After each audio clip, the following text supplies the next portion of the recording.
Hi, my name is Matt Maxwell, and I'm a product manager for Tektronix Spectrum Analyzers. And today what I'd like to show you is a quick how-to video for doing EMI pre-compliance tests of a Zigbee device. Zigbee is a popular radio standard that's used in some Internet of Things devices, used for different devices when an internet connection may not be always necessary. Even if you're buying a pre-certified Zigbee device, there's final EMI compliance testing that'll be required, and in order to have a good assurance that you'll pass final EMI compliance testing, it's important to do a quick EMI pre-compliance check so that you have that confidence going into that test. So let's get started. So we're looking at a basic spectrum display, always a good place to start when you're checking for EMI pre-compliance. And if I wanted to, I could even apply a CISPR detector to that. If I go to the settings, and for traces, I do have a CISPR peak detector, which again, this is a worst case detector that as long as I pass the limit lines here, I know that I'll be compliant to the EMI standards. I'm just looking close into the band, not really the way that you'd use it, but that feature is available for some EMI checks. So let's do a few more detailed things that might be good to check for EMI pre-compliance. So going back to the settings, and here again we see the different measurement displays organized into different folders. I will pull up the spurious emissions test. So the next thing I need to do under the settings is load an FCC limit line, which I have saved here in the user interface, or in my PC, FCC Part 15 for radiated for Class A devices, 10. Oops.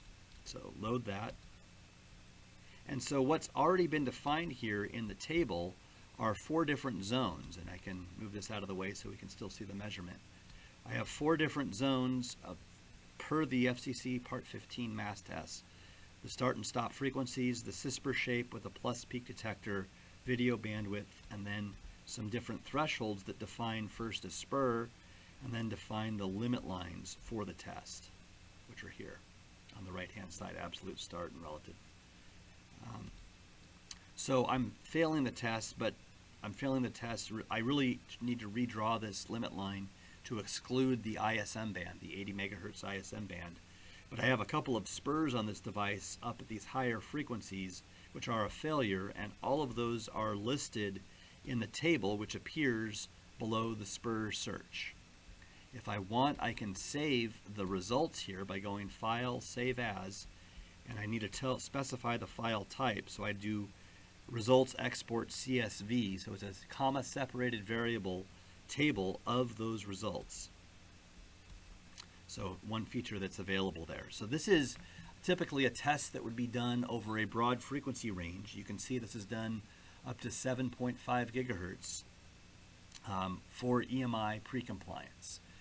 As long as I have the setup done correctly, I'm in some sort of quiet RF environment, there's not background noise that's interfering with this, then this should give me a reasonably good assurance that I'd pass the test.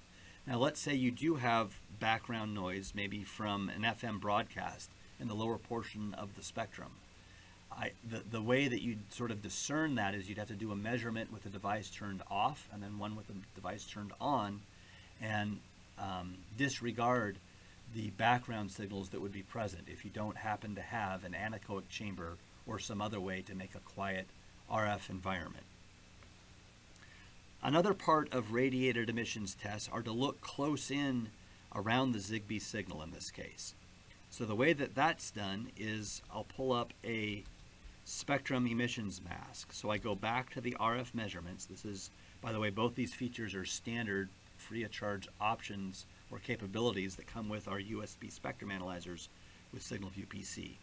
Anyway, spectrum emissions mask is what's frequently called for testing close in EMI limits. So the way this one's been defined, it's been set up already. Go back and show you the settings here. So I pull up the settings with this gear button for spectrum emissions mask, offset and limits table, and then expand that table. Pull this down here so we don't cover up everything. I'm only having one zone turned on now, so it's on both sides from 3.5 megahertz to 20 megahertz away, so from outside of the gray zone to the outer edges of the screen for this SEM, looking at both sides, 100 kilohertz RBW, and I could set different RBWs for the different zones with this measurement. And I have both the absolute and relative test that's called for in a lot of the Zigbee standards for the 2.4 gigahertz ISM band. And I see that I'm mostly passing. So that's what we see for the spectrum emissions mask. So here we've looked both at the close-in radiated emissions and the far-off from the center frequency radiated emissions for EMI pre-compliance testing for a Zigbee device. So hopefully that gives you a little better understanding of how to perform basic EMI pre-compliance checks, at least from the point of view of driving the test equipment. I thank you for your time.